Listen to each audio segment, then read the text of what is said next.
ses eaux plus belles voix, et la trompette et le hautbois. Faites-le constamment, car il fait de vous ses enfants.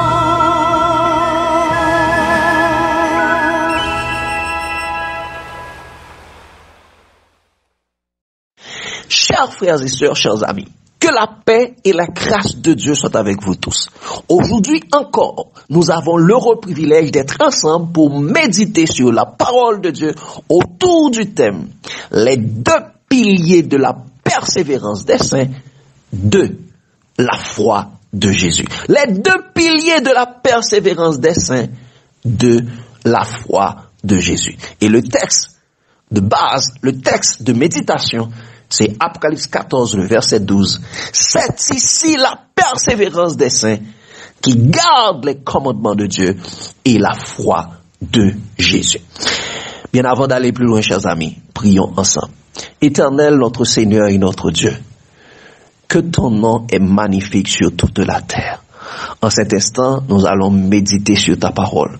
Que ton bon esprit nous imprègne et nous conduise dans toute la vérité, pour que nous puissions apprendre, comprendre, appliquer et partager ta parole pour l'édification de notre âme au nom de Jésus. Amen. Les deux piliers de la persévérance des saints de la foi de Jésus. Chers amis, on parle beaucoup, on cite et on recite Apocalypse 14, le verset 12, c'est ici la persévérance des saints qui gardent les commandements de Dieu et la foi de Jésus, suivant la sagesse des religieux. Mais, en réétudiant bibliquement, suivant la sagesse qui provient du Saint-Esprit, on s'est rendu compte qu'on n'a pas été dans toute la vérité telle qu'elle est révélée en Jésus par rapport à ce texte. On s'est rendu compte qu'on s'égarait du vrai sens des deux piliers de la persévérance des saints, à savoir les commandements de Dieu et la foi de Jésus. C'est pourquoi on s'est dit qu'il est temps de désapprendre ce appris de la sagesse des hommes afin de réapprendre ce qu'enseigne la sagesse de Dieu, le Saint-Esprit. Sur ce principe de désapprendre charnellement afin de réapprendre spirituellement, la semaine dernière, on a vu le premier pilier de la persévérance des saints, qui est les commandements de Dieu.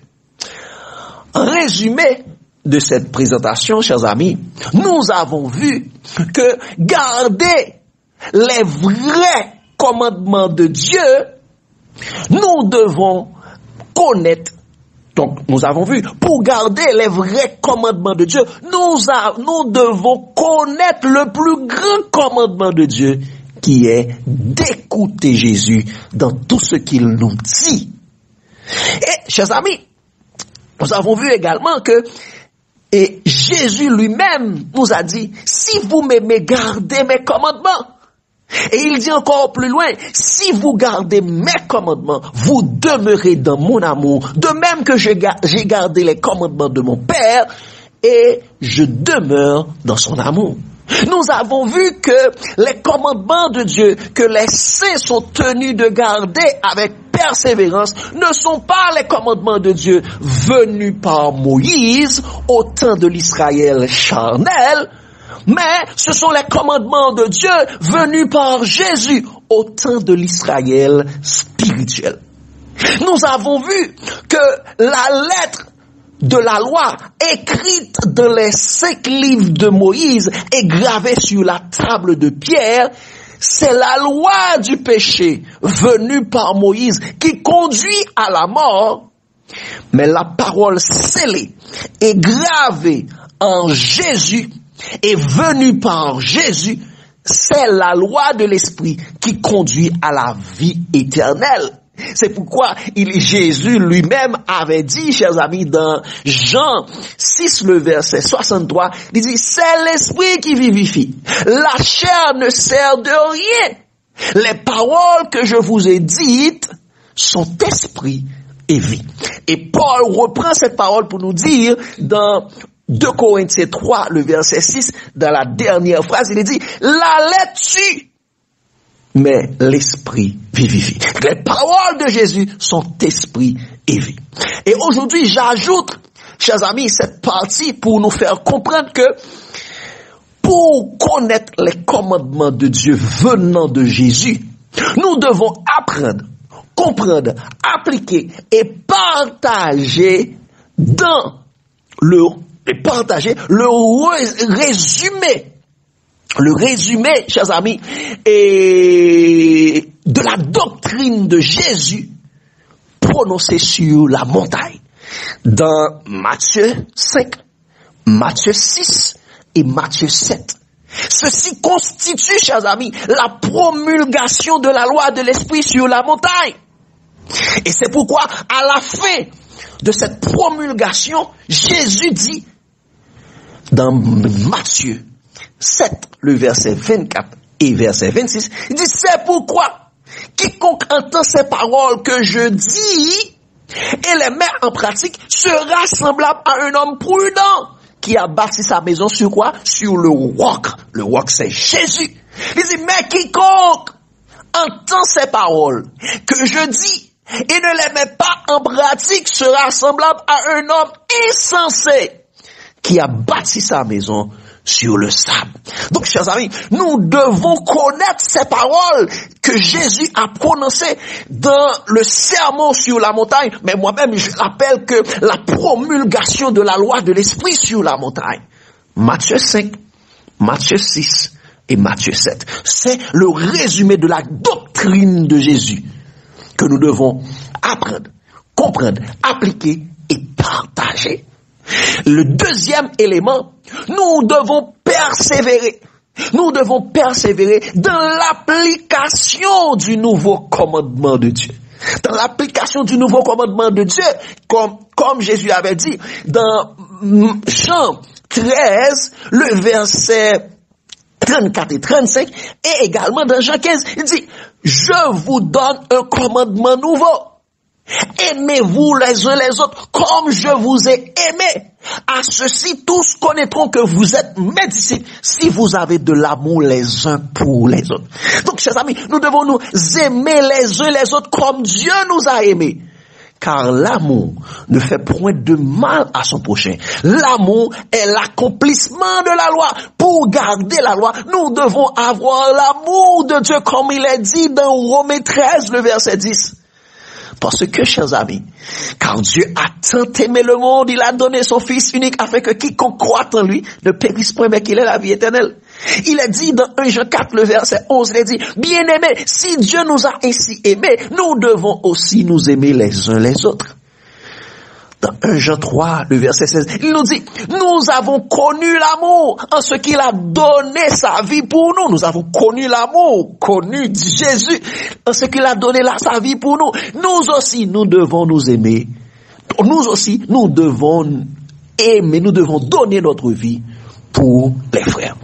Donc, chers amis, aujourd'hui, nous allons voir le deuxième pilier de la persévérance des saints, qui est la foi de Jésus. Le message d'aujourd'hui pouvait être titré ainsi également, chers amis, la foi de Jésus, le deuxième pilier de la persévérance des saints. On relit le texte de base, Apocalypse 14, le verset 12. C'est ici la persévérance des saints qui gardent les commandements de Dieu et la foi de Jésus. Chers amis, sans rentrer dans ce que les hommes religieux nous ont dit sur la foi de Jésus, les spéculations, les suppositions, les présomptions, les falsifications menant à la confusion qui règne actuellement, chers amis, nous allons directement dans ce que Jésus lui-même nous enseigne sur sa foi. Et par la vertu du Saint-Esprit, nous serons conduits dans toute la vérité. Car Jésus lui-même nous dit, Jésus lui-même dit à tous ceux qui croient en lui, si vous demeurez dans ma parole, vous êtes vraiment mes disciples, vous connaîtrez la vérité et la vérité vous affranchira. Selon Jean 8, le verset 31 et 32. Mes amis, la première question qu'on va se poser, c'est qu'est-ce que la foi? Car nous allons parler de la foi de Jésus. Mais d'abord, nous devons nous poser la question, qu'est-ce que la foi? La foi vient de l'hébreu emunao, généralement traduit par fidélité, vérité. Notez ce mot, vérité, qui traduit également par fidèle, probité, fonction, foi, service, sûreté. Et la foi aussi vient du grec pistis. Pistis qui généralement veut dire conviction de la vérité, de toute chose et croyance. C'est conviction ou confiance concernant la relation avec Dieu et les choses divines. Fidèle, troisièmement, ça veut dire fidélité, foi à toute épreuve. Donc c'est ça, pistis. Et suivant le dictionnaire biblique Strong, la foi est traduite également par la vérité, comme nous avons vu. Donc, la foi est égale à la vérité. La foi est une conviction de la vérité. C'est une conviction dans la relation, ou bien dans une relation de confiance avec Dieu et les choses de Dieu. Comme il est écrit dans Hébreux 11, le verset 1er. Or, la foi est une ferme assurance des choses qu'on espère et une démonstration de celles qu'on ne voit pas.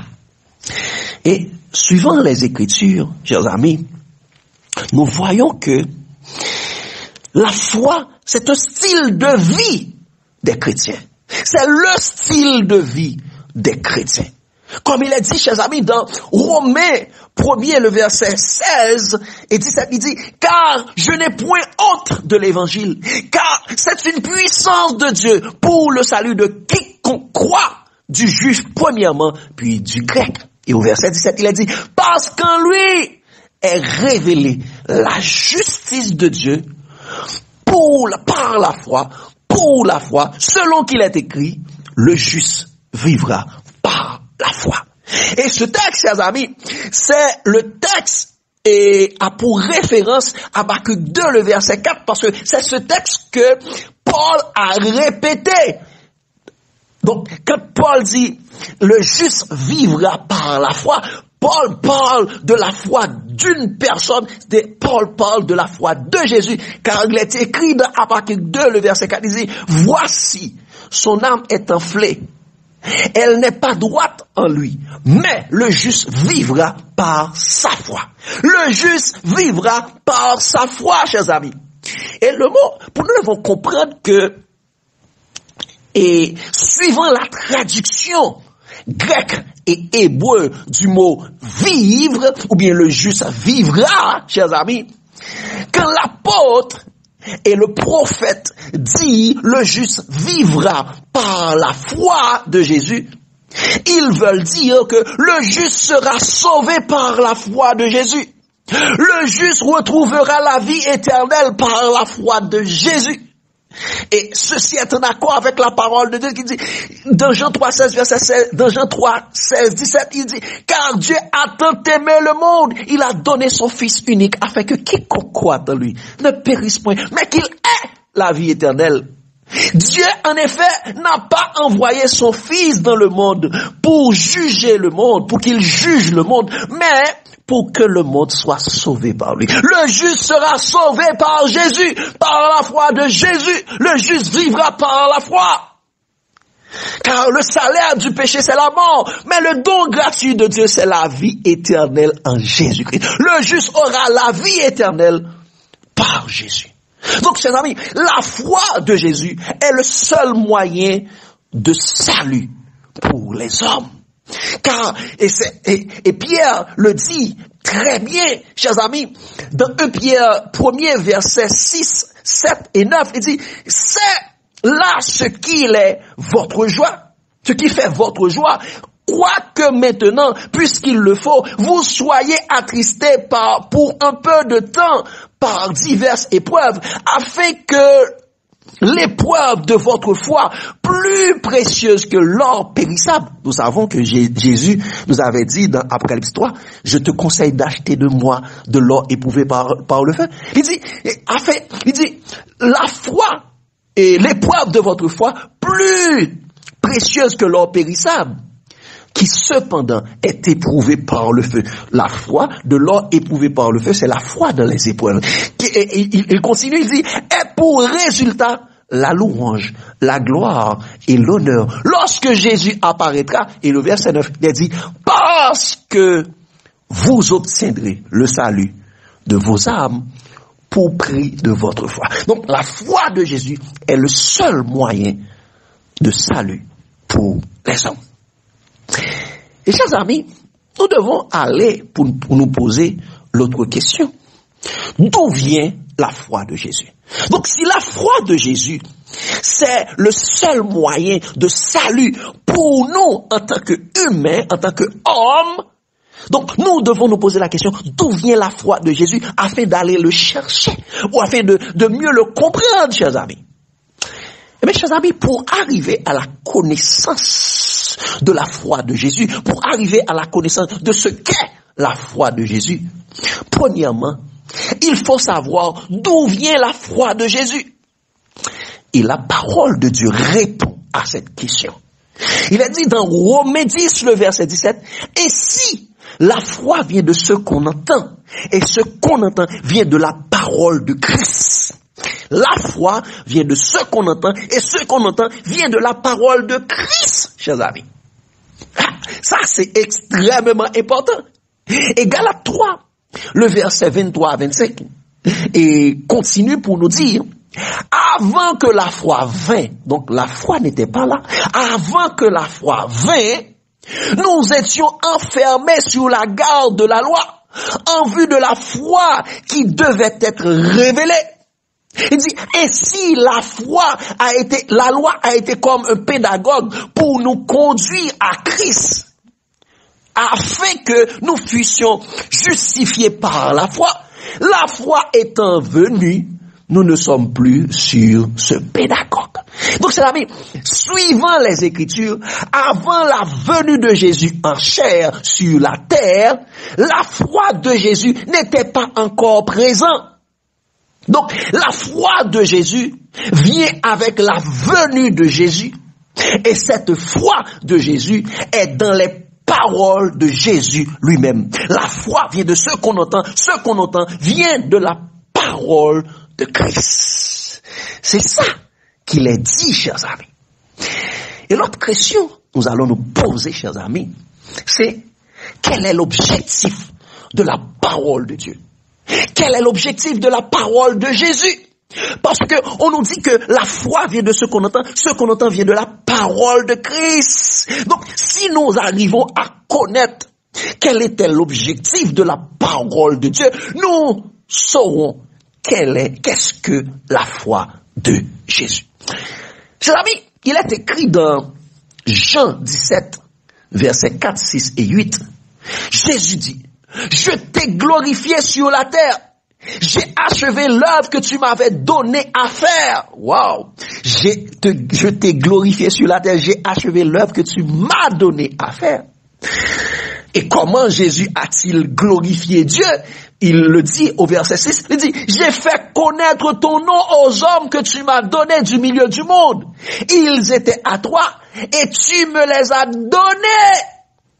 Et ils ont gardé ta parole. Comment Jésus a glorifié Dieu? En faisant connaître le nom de Dieu, en faisant connaître qui est Dieu, en faisant connaître l'identité de Dieu. Et par quoi? par quoi Jésus a fait connaître Dieu, et au verset 8, il a dit, car je leur ai donné les paroles que tu m'as données. Et ils les ont reçues, et ils ont vraiment connu que je suis sorti de toi, et ils ont cru que tu m'as envoyé. Donc c'est en donnant les paroles de Dieu que les disciples, que Jésus a glorifié Dieu en faisant connaître qui est Dieu vraiment. Qui est Dieu vraiment. Et Jean 15, Jésus va nous dire encore, il a dit, je ne vous appelle plus serviteur, parce que le serviteur ne sait pas ce que fait son maître. Mais je vous ai appelé ami, parce que je vous ai fait connaître tout ce que j'ai appris de mon Père. Voici comment Jésus a glorifié Dieu en faisant connaître qui est Dieu lui-même. Donc c'était ça le but de la parole de Dieu. Et en Jean 1er verset 18, Jean nous dit, personne n'a jamais vu Dieu. Le Fils unique qui est dans le sein de Dieu est celui qui l'a fait connaître. C'est Jésus qui nous a fait connaître qui est Dieu réellement. C'était le but de la parole de Dieu. Donc le but de la parole de Jésus était de nous faire connaître, ou bien le but de la parole de Jésus est de nous faire connaître qui est Dieu, et de nous faire connaître Dieu. C'est-à-dire, les paroles de Jésus viennent, à travers les paroles de Jésus, viennent la connaissance de Dieu. Et nous savons aussi, les paroles de Jésus, des paroles de Jésus viennent la foi. Donc, la connaissance de Dieu sort des paroles de Jésus. La foi de Jésus, la foi sort des paroles de Jésus. Donc, c'est-à-dire, la foi de Jésus, c'est la connaissance de Dieu. Ok, chers amis? La foi de Jésus, c'est la connaissance de Dieu.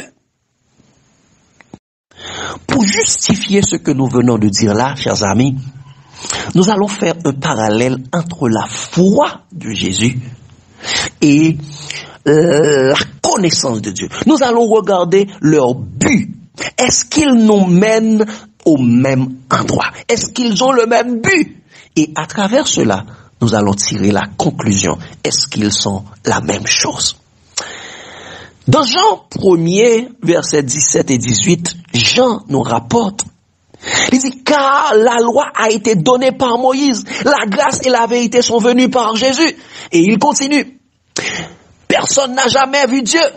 Le Fils unique qui est dans le sein du Père est celui qui l'a fait connaître. Donc Jean dit, la grâce et la vérité sont venues par Jésus. Et il dit que c'est Jésus qui a fait connaître Dieu. Donc Jésus a fait connaître Dieu par la grâce, en venant avec la grâce et la vérité. Et rappelons-nous que la foi de l'hébreu émouna se traduit aussi par la vérité. Donc, chers amis, quand Jean dit la grâce et la vérité sont venues par Jésus, Jean veut dire la grâce et la vérité sont venues par, la grâce et la foi sont venues par Jésus. Donc, chers amis, venant avec la grâce et la foi, Jésus a fait connaître Dieu. Jésus a donné la connaissance de Dieu. Et, suivant dans la même veine, Jésus va nous définir ce que c'est la vie éternelle.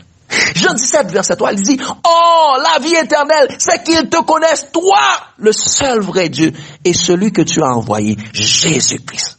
Donc, chers amis, la vraie définition pure et simple de la vie éternelle, si on nous demande qu'est-ce que la vie éternelle, nous devons répondre comme Jésus. La vie éternelle, c'est qu'ils te connaissent, toi, le seul vrai Dieu, et celui que tu as envoyé, Jésus-Christ. Donc, la vie éternelle, c'est la connaissance de Dieu et la connaissance de Jésus-Christ, chers amis. Donc, le but de la connaissance de Dieu, la connaissance du seul vrai Dieu, pas des dieux, non, la connaissance du seul vrai Dieu, conduit à la vie éternelle. Et, chers amis, nous avons vu tout à l'heure, le juste vivra par la foi, le juste aura la vie éternelle par la foi, mais nous allons aller encore plus loin pour regarder ce que Paul avait rapporté. Il est dit, chers amis, dans Éphésiens 2, le verset 8, c'est par la grâce que vous êtes sauvés, par le moyen de la foi, et cela ne vient pas de vous, c'est un don gratuit de Dieu. Wow, chers amis, ceci prouve que nous sommes sauvés par la connaissance du seul vrai Dieu, et que nous trouvons dans la foi, que nous trouvons par la grâce et la foi de Jésus. Et cela ne vient pas de nous, c'est un don gratuit de Dieu. Donc nous avons la vie éternelle par la grâce et la foi. De la même façon, la connaissance de Dieu, c'est la vie éternelle. Donc, chers amis, le but de la connaissance du seul vrai Dieu, c'est la vie éternelle. Et la foi de Jésus a pour rôle de donner la vie éternelle également. Donc, effectivement, la foi de Jésus et la connaissance du seul vrai Dieu sont une seule et même chose. Donc, la foi de Jésus, c'est la connaissance du seul vrai Dieu. C'est ça, chers amis. C'est ça. Et, chers amis, nous devons savoir que cette connaissance du seul vrai Dieu et de Jésus-Christ est d'une importance capitale, car de cette connaissance dépend la destinée éternelle de chaque être humain, de chaque homme. Donc la connaissance de Dieu dépend la destinée de chaque être humain. Nous allons le voir en 4 aspects, chers amis. Chers amis, le première étape qui nous permet de dire que la connaissance du seul vrai Dieu ou la foi de Jésus est d'une importance capitale pour la destinée de chaque être humain, c'est parce que, premièrement, c'est la foi de Jésus ou la connaissance de Dieu qui permet d'être favorable à Dieu. Mais sans la foi de Jésus, il est impossible d'être agréable à Dieu.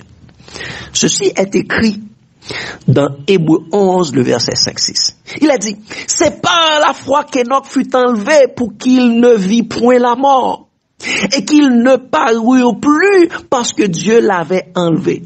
Car avant son enlèvement, ils avaient reçu le témoignage qu'il est agréable à Dieu. Donc, par la foi, Enoch a reçu le témoignage qu'il est agréable à Dieu. Et par cause de ce témoignage, Dieu a enlevé Enoch. Dieu a pris Enoch. Enoch fut enlevé dans le ciel. Et il continue pour dire, oh, sans la foi, il est impossible de lui être agréable. Sans la foi, il est impossible d'être agréable à Dieu. Il est impossible d'être accepté dans la présence de Dieu. Car il faut que celui qui s'approche de Dieu croit que Dieu existe et qu'il est le rémunérateur de ceux qui le cherchent. Donc, sans la foi, nous ne serons pas admis en la présence de Dieu. Donc, sans la foi de Jésus.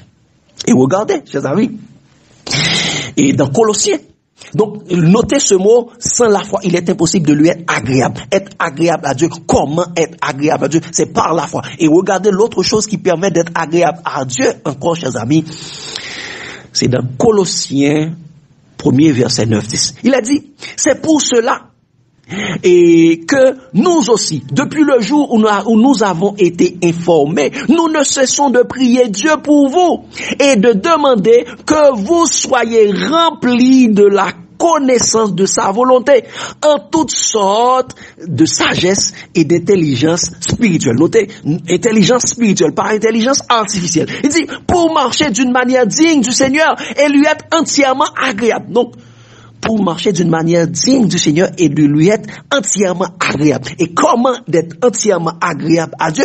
Il continue, il dit, portant des fruits et en toute espèce, en toutes sortes de bonnes œuvres et croissant de la connaissance de Dieu. Wow! Comment nous serons agréables au Seigneur? Mais c'est lorsque nous croissons dans la connaissance de Dieu.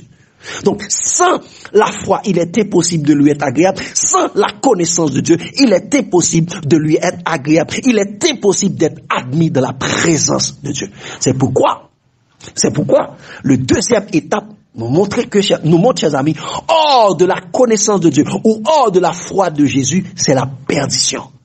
Hors de la connaissance de Dieu, hors de la foi de Jésus, c'est la perdition. C'est pourquoi, et Osée nous dit, Osée 4, le verset 6, il est écrit, mon peuple est détruit parce qu'il lui manque de connaissance. Le peuple est détruit parce qu'il manque quoi? De la connaissance.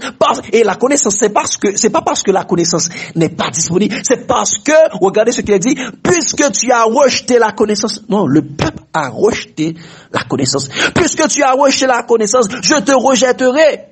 Tu seras dépouillé de mon sacerdoce. Puisque tu as oublié la loi de ton Dieu, j'oublierai aussi tes enfants. Le peuple est détruit parce qu'il lui manque de la connaissance. Et cette connaissance était disponible, mais le peuple a rejeté cette connaissance. Mais nous devons nous poser la question, de quelle connaissance s'agit-il? De quelle connaissance, par manque de quelle connaissance que le peuple est détruit? Chers amis, ceci est répondu dans le même chapitre d'Osée 4, au verset 1er, il est dit, écoutez la parole de l'Éternel, enfants d'Israël, car l'Éternel a un procès avec les habitants du pays, parce qu'il n'y a point de vérité, point de miséricorde, point de connaissance de Dieu dans le pays. Waouh! Il n'y a point de connaissance de Dieu dans le pays. Donc, c'est par manque de connaissance de Dieu que le peuple est détruit. Le peuple a rejeté la connaissance de Dieu. Et lors de la connaissance de Dieu, c'est la perdition. Il est important, chers amis, que nous devons savoir. Jésus nous appelle à être des témoins pour Dieu. Dans Apocalypse, dans Acte 1er, verset 8, vous recevez une puissance, le Saint-Esprit survenant sur vous, et vous serez mes témoins à Jérusalem, de la Judée, de la Samarie et jusqu'aux extrémités de la terre. Et nous sommes appelés à témoigner, à prêcher l'évangile. L'évangile, la prédication de l'évangile, c'est notre témoignage sur Dieu. Et Paul dit, malheur à moi si j'annonce pas l'évangile. Mais nous devons savoir aussi, chers amis, que nous serons tous jugés sur la base de notre témoignage sur Dieu. Nous serons tous jugés sur la base de notre témoignage, sur la base du témoignage que nous donnons sur Dieu. Et le juste juge regardera si nous sommes des témoins qui glorifient Dieu ou si nous sommes des témoins qui accusent Dieu. Donc, chers amis, le juste juge regardera si nous sommes des témoins qui justifient, c'est-à-dire qui glorifient Dieu, ou bien si nous sommes des témoins qui accusent Dieu. Et c'est ce que Jésus nous dit. Dans Matthieu 12, verset 36-37, il dit, je vous le dis, au jour du jugement, les hommes rendront compte de toute parole vaine qu'ils auront proférée. Wow! Toute parole vaine que nous aurons proférée, les hommes rendront compte au jour du jugement. Car il continue, il dit, car c'est par tes paroles, tu seras justifié, par tes paroles, tu seras condamné. Oh, chers amis, sur la base de notre témoignage, nous serons jugés. Si nous prononçons des paroles vaines, nous serons condamnés. Mais si nous glorifions Dieu, nous serons justifiés, chers amis. Et chers amis, pour donner un témoignage favorable sur Dieu, nous devons avoir les sentiments qui étaient en Jésus-Christ.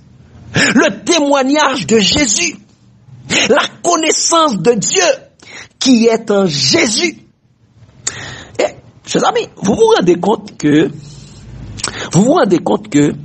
Jésus a passé 33 ans et demi sur la terre. Et il a fait un ministère de 3 ans et demi. Donc, chers amis, pendant ces 33 ans et demi, Jésus n'a porté aucun faux témoignage, aucune accusation sur Dieu. Jésus n'a accusé Dieu Jésus n'a pas accusé Dieu, chers amis. Jésus n'a pas accusé Dieu. Parlant de ceux qui sèment, de ceux qui fait et de ceux qui sèment le mal dans le monde, Jésus répond, c'est un ennemi qui l'a fait. Jésus n'a pas accusé Dieu dans Matthieu 13. Parlant de ceux qui causent les maladies, Jésus dit, c'est Satan qui a enchaîné les hommes. Dans Luc 13, versets 11 à 16. Parlant de la mort des hommes, il dit aux Juifs, vous avez pour père le diable. Il est meurtrier dès le commencement. Il est menteur, il est voleur, destructeur. Dans Jean 8, le verset 14 et Jean 10, 10. Donc Jésus n'a jamais accusé Dieu. Mais il dit de Dieu, Dieu est lumière, il n'y a point de ténèbres en lui. Il dit, chers amis, encore, Dieu est la résurrection et la vie.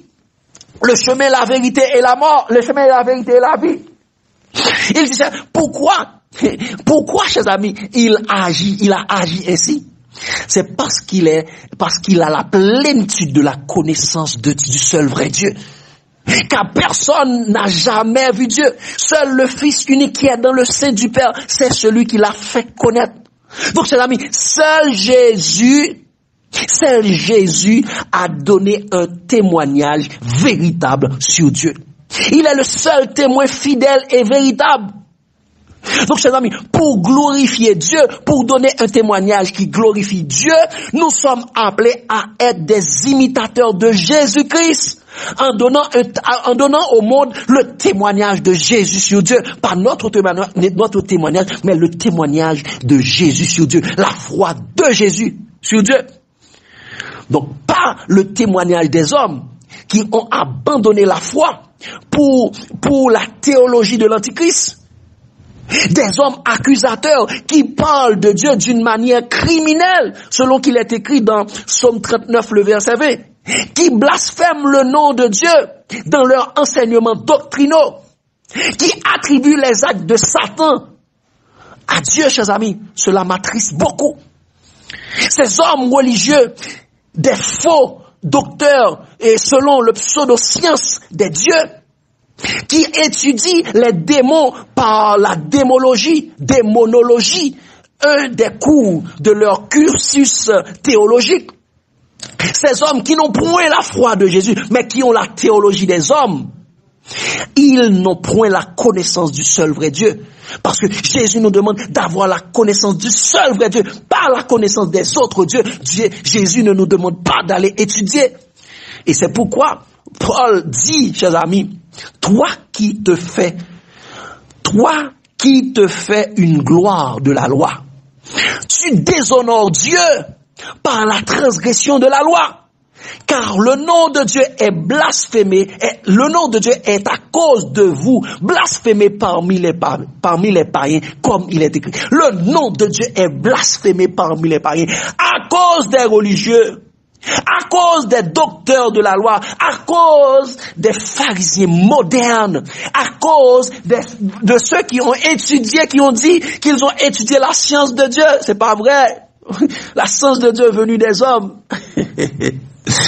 Et la parole de Dieu va encore plus loin pour nous dire, chers amis, dans Romains 1er, verset 18-19, il a dit, la colère de Dieu se révèle du ciel contre toute impiété et toute injustice des hommes qui retiennent injustement la vérité captive.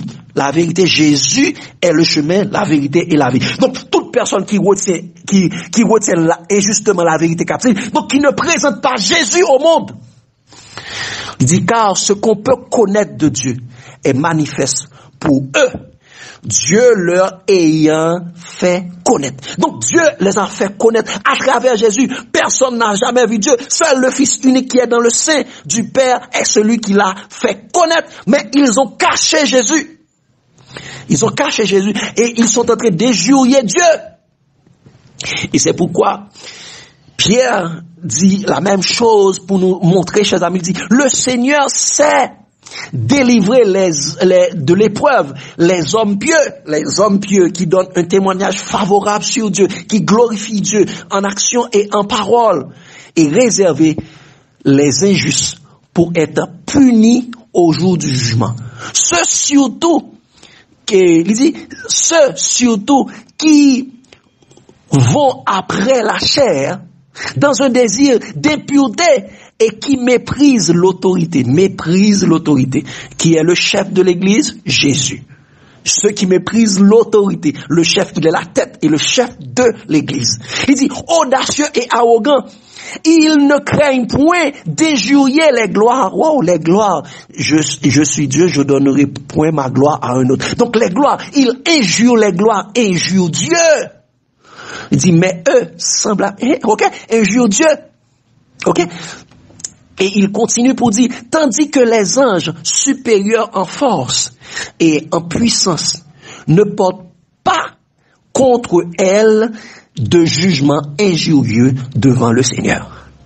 Et il continue pour dire, mais eux semblables à des brutes qui s'abandonnent à leur penchant naturel et qui sont nés pour être prises et détruites. Ils parlent d'une manière injurieuse de ce qu'ils ignorent. Ils périront par leur propre corruption. Donc tous ceux qui ont rejeté la connaissance de Dieu, venus par Jésus, car la lumière est venue dans le monde, mais si l'on préfère les ténèbres qu'à la lumière, on préfère l'antichrist qu'à Jésus-Christ, eh bien chers amis, nous serons rejetés du peuple de Dieu.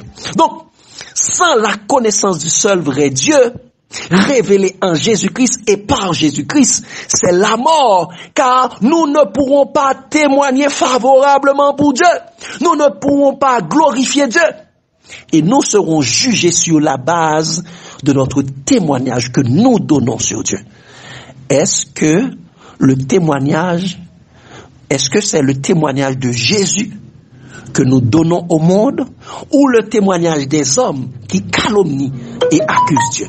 Donc nous serons jugés sur la base de notre témoignage, chers amis. La troisième étape qui prouve que la foi de Jésus ou la connaissance de Dieu est d'une importance capitale pour la destinée de chaque être humain, chers amis, c'est parce que par la connaissance de Dieu ou la foi de Jésus, ce sera la glorification. Par la foi de Jésus, nous serons glorifiés, nous aurons la connaissance de Dieu. Il est dit, chers amis, dans Jérémie 9, versets 23-24, il dit, ainsi parle l'Éternel, que le sage ne se glorifie pas de sa sagesse, que le sage ne se glorifie pas de sa sagesse, que le fort ne se glorifie pas de sa force, que le riche ne se glorifie pas de sa richesse, comme la Odyssée le fait. Mais elle dit, mais que celui qui veut se glorifier, se glorifie d'avoir l'intelligence de me connaître. Wow, l'intelligence de me connaître. De savoir que je suis l'Éternel qui exerce la bonté, le droit et la justice sur la terre, car c'est à cela que je prends plaisir, dit l'Éternel. Wow, l'Éternel prend plaisir quoi? À exercer la bonté, le droit et la justice. Dieu ne fait rien d'injustice, Dieu ne fait rien de mal. Dieu prend plaisir à faire ce qui est bien, ce qui est bon. Donc à chaque fois nous accusons Dieu, alors que nous prétendons d'avoir la connaissance, nous sommes en train, chers amis, de calomnier Dieu et nous sommes en train de prononcer notre propre jugement.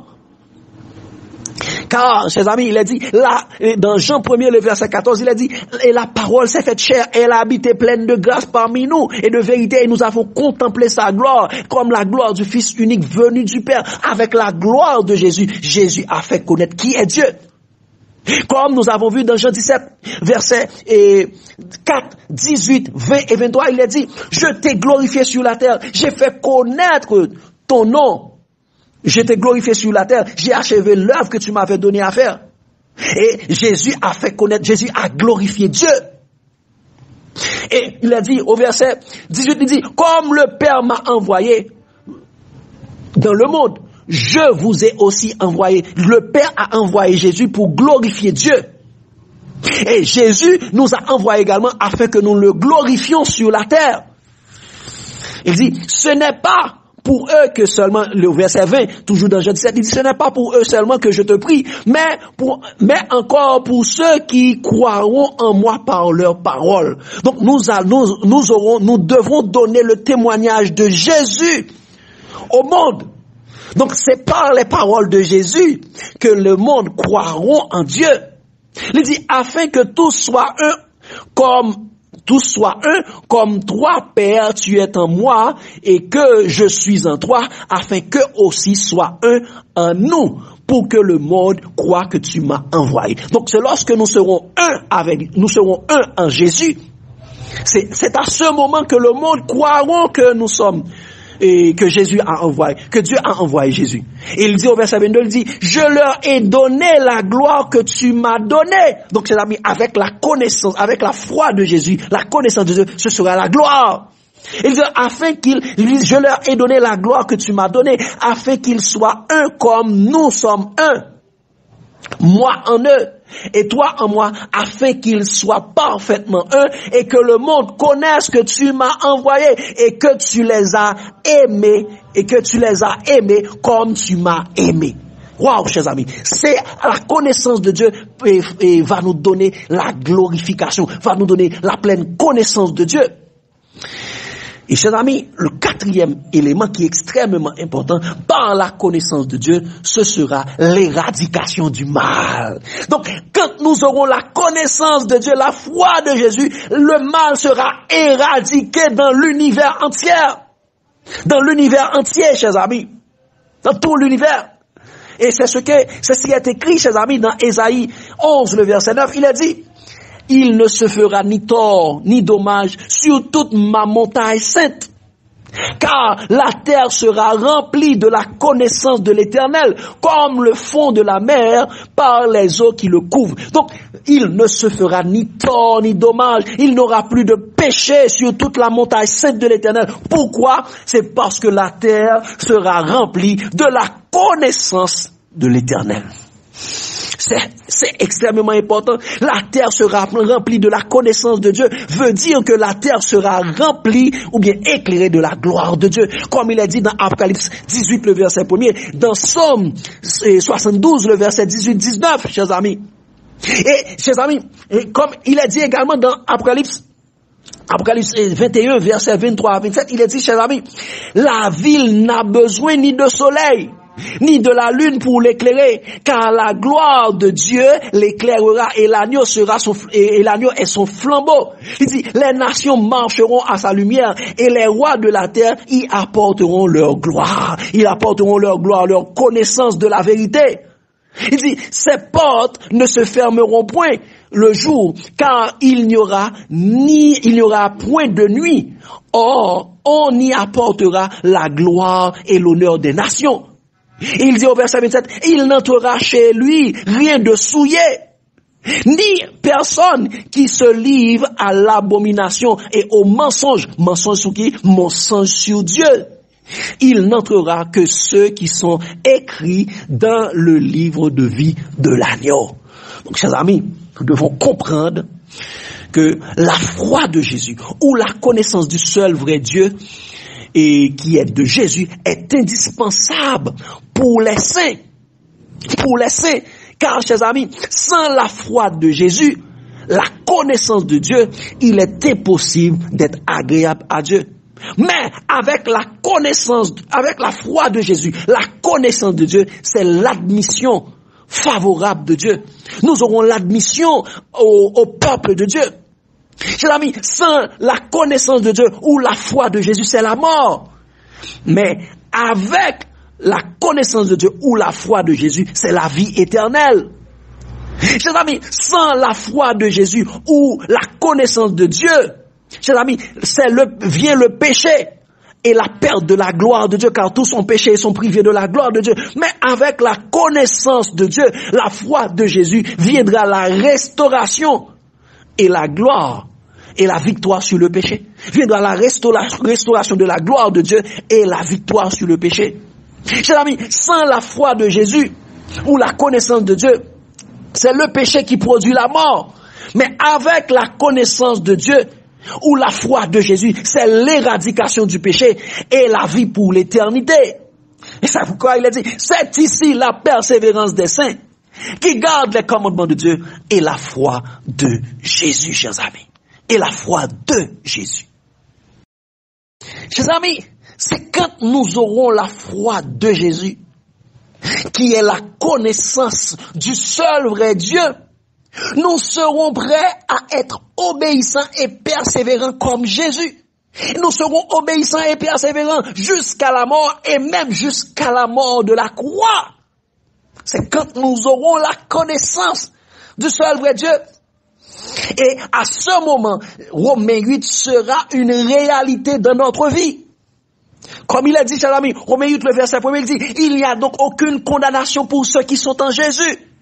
Selon la version Osterval, pour ceux qui marchent, et non selon la chair, mais selon l'esprit. Il n'y a donc aucune condamnation pour ceux qui sont en Jésus. Donc, chers amis, nous aurons cette ferme assurance, car la foi est une ferme assurance et une démonstration de celle qu'on ne voit pas. Et nous pourrons dire, chers amis, au verset 35 à 37, 35 à 37, toujours dans Romains 8, il dit, qui nous séparera de l'amour de Jésus? Qui nous séparera de l'amour de Jésus? Sera-ce la tribulation, ou l'angoisse, ou la persécution, ou la faim, ou la nudité, ou le péril, ou l'épée? Selon qu'il est écrit, c'est à cause de toi qu'on nous met à mort tout le jour, qu'on nous regarde comme des brebis destinées à la boucherie. Mais dans toutes ces choses, nous sommes plus que vainqueurs par celui qui nous a aimés. Dans toutes ces choses, nous sommes plus que vainqueurs parce que nous avons la connaissance de Dieu. Rien ne pourra nous séparer de l'amour de Dieu, ni l'épée, ni la persécution. Et Paul continue, chers amis, au verset 38 et 39, il dit ça, car j'ai l'assurance, car j'ai la connaissance que ni la mort, ni la vie, ni les anges, ni les dominations, ni les choses présentes, ni les choses à venir, ni les puissances, ni la hauteur, ni la profondeur, ni aucune autre créature ne pourra nous séparer de l'amour de Dieu manifesté en Jésus-Christ notre Seigneur. Rien ne pourra nous séparer. Mais pour pouvoir dire ça, chers amis, nous avons besoin d'avoir la connaissance de Dieu, que Dieu ne fait rien de mal. Dieu nous ne le scrape. Rien de ce monde ne pourra nous séparer de Jésus. Car la foi est une ferme assurance et une démonstration de celle qu'on ne voit pas. Donc, chers amis, c'est ça, nous avons besoin de connaître qu'est-ce que c'est la foi de Jésus. Et il est important, chers amis, bien avant de persévérer dans la foi de Jésus, il faut l'avoir possédée. Ceci permettra de dire comme Paul, donc pour persévérer dans la foi de Jésus, nous devons avoir la foi de Jésus. C'est pourquoi Paul a dit, chers amis, dans 2 Timothée 4, le verset 7, il dit, j'ai combattu le bon combat. J'ai achevé la course, j'ai gardé la foi. Quelle foi? La foi de Jésus. Désormais, la couronne de vie m'en est réservée. Le Seigneur, le juste juge, me le donnera dans ce jour-là, et non seulement à moi, mais encore à tous ceux qui auront aimé son avènement. Donc, il dit, j'ai gardé la foi. Paul dit, j'ai gardé la foi. Comme vous pouvez. Et comme il dit, chers amis, nous devons savoir que comment nous pouvons dire que nous avons gardé la foi. C'est d'abord, nous devons connaître qu'est-ce que la foi de Jésus. Connaître la foi de Jésus, c'est la connaissance de Dieu. C'est une chose. C'est la première étape extrêmement importante, mais la seconde étape est aussi importante. Nous devons posséder la foi de Jésus. Donc, ceci sera le sujet de notre prochaine présentation.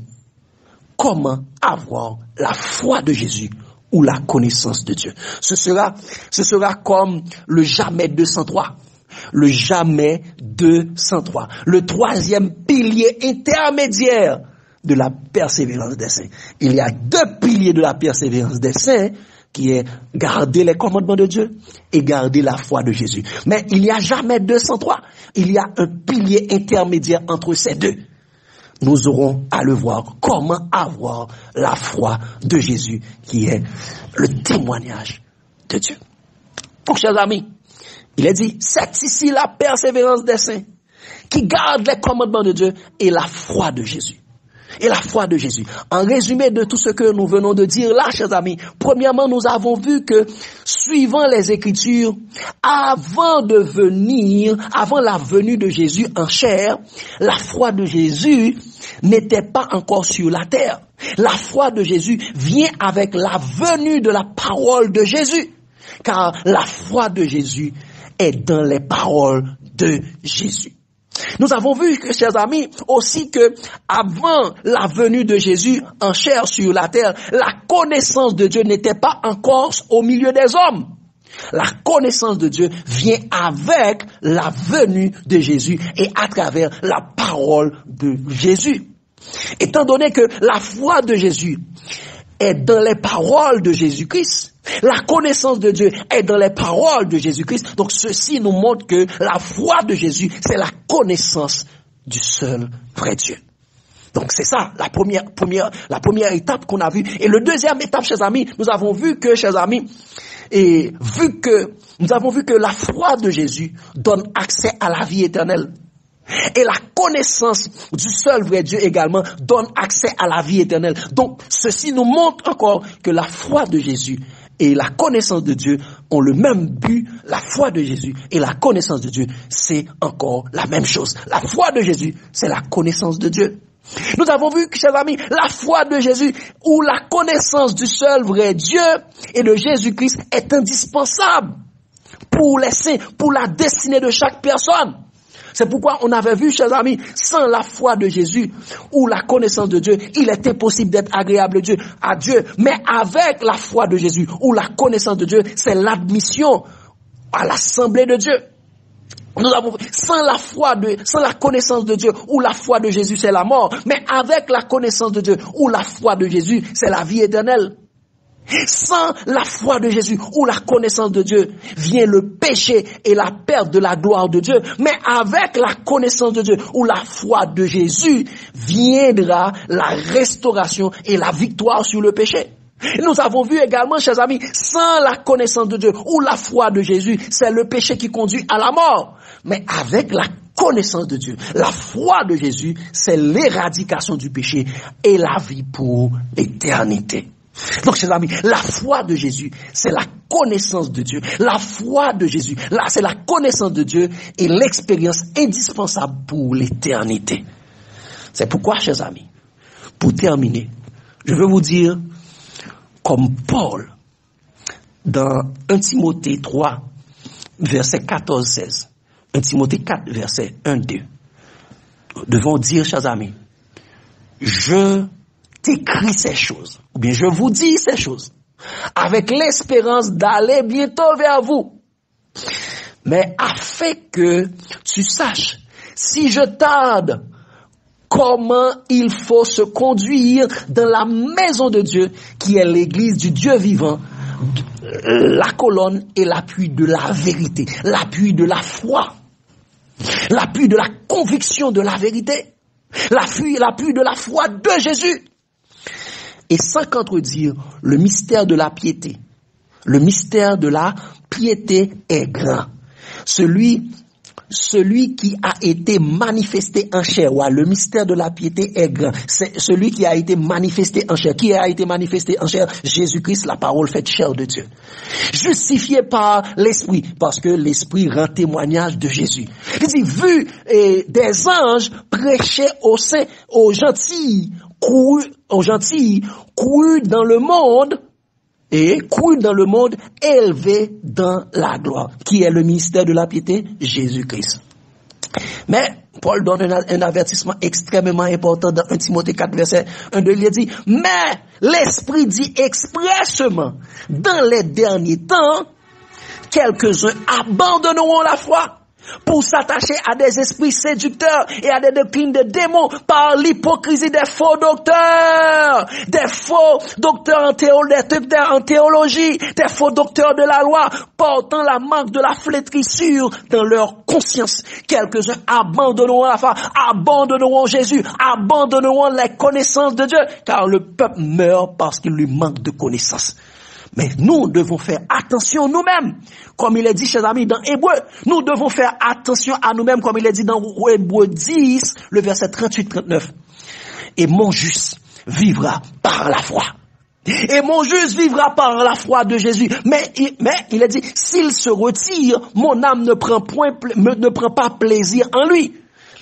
Paul va dire, mais nous ne sommes pas de ceux qui se retirent pour se perdre. Nous ne sommes pas de ceux qui abandonnent la foi de Jésus pour se perdre, pour s'attacher à des doctrines de démons. Mais nous sommes de ceux qui ont la foi de Jésus pour sauver notre âme.